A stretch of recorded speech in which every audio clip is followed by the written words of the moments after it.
itu untuk fisik aja kak. Dia setiap malam ya mental, karena saya tidur bareng dia ngigo terus yang biasanya nggak pernah ngigo.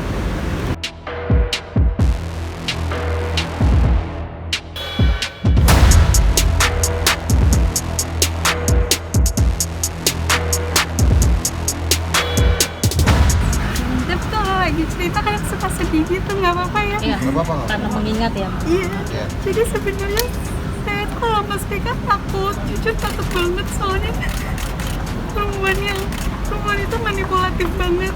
Saya takut buat memperbalik keadaan gitu.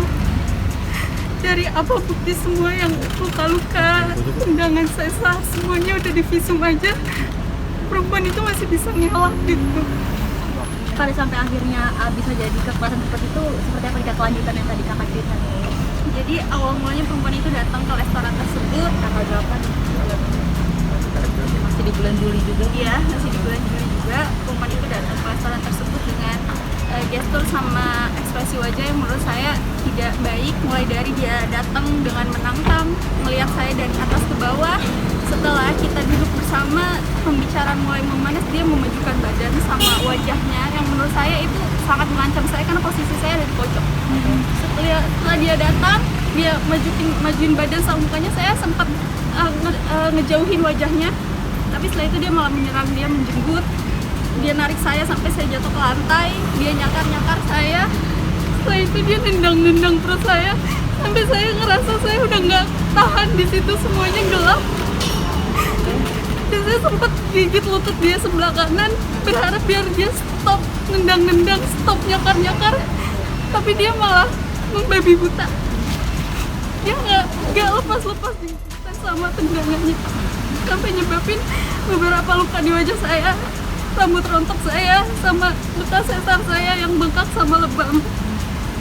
Bang, abang nggak melerai gitu bang? Itu Iya, tadi berarti saya panjang gitu waktunya bang, ditendang-tendang, dijenggut. Oh iya. Masa abang nggak dorong perempuannya atau gimana?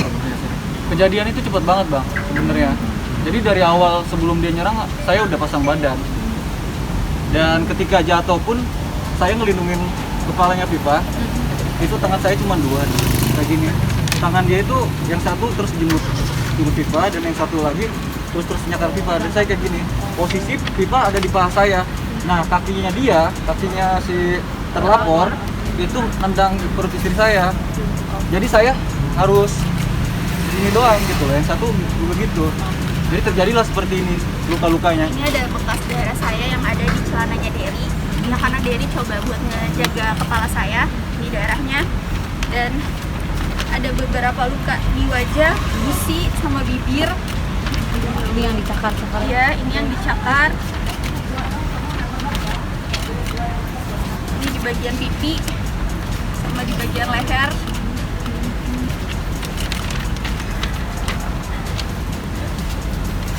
Ini lebam di belakang leher punggung.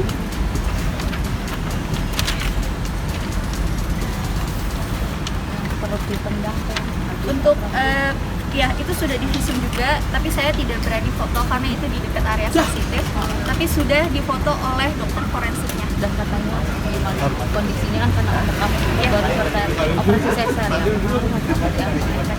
Efeknya itu sekitar 1 minggu saya nyeri untuk berjalan gitu. Seperti kembali awal sesar itu ada rasa nyeri, jadi kalau jalan itu perutnya harus ditekan, bukannya harus ditekan.